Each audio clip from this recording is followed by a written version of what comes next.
In this video, I will be explaining and walking you through the solution to the following form of a standard logic type question that you may be asked at interview. And the way I talk you through this may imitate the way the interviewer will expect you to verbally express your thought process throughout the solution.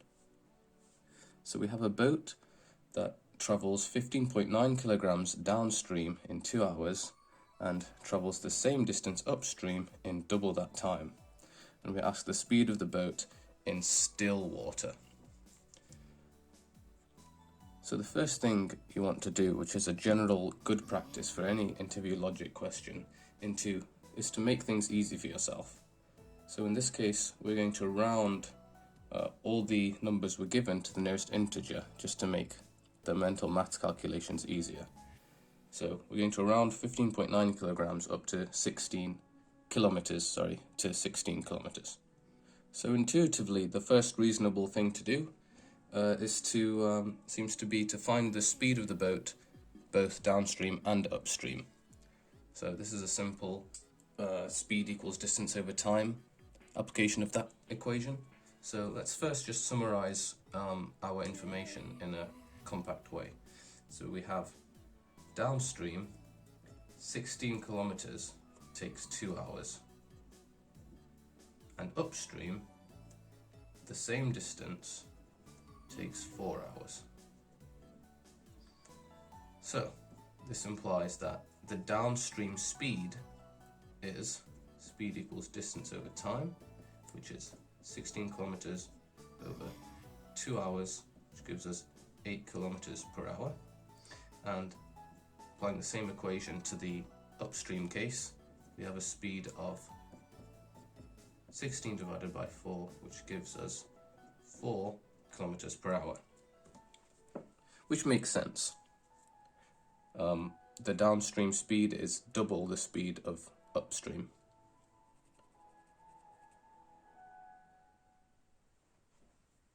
So then the next main intuitive step is to realize that the downstream speed is a linear combination of the boat speed and the actual stream or river speed, while the upstream speed is the boat stream minus the river speed.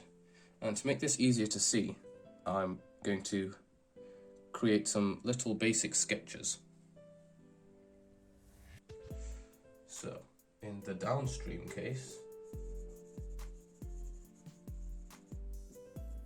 if this is the river that the boat is on, so we know that the total speed, which I will call T, downstream is 8 kilometers per hour, and we don't know the river or the boat speed, so I'm going to call the boat speed B, and I'll assign that a value of Y, and the river speed X, I'll call that R.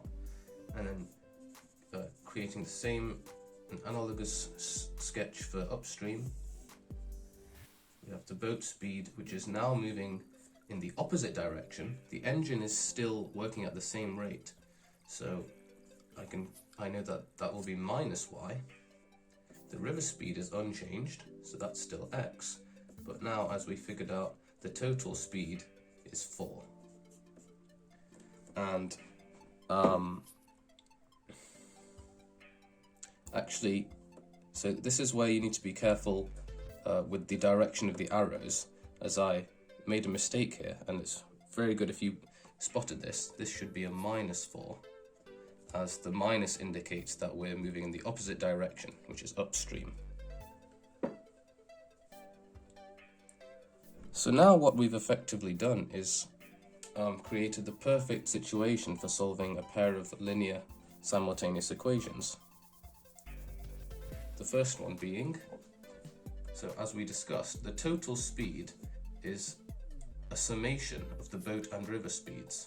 So this downstream sketch gives us that the river speed plus the boat speed gives us the total speed of 8. That's equation 1. And the upstream sketch gives us a similar thing. So the river speed, which is still X, plus the boat speed, which is now negative y, gives us the total speed of -4. That's equation 2. And now this is trivially easy to solve.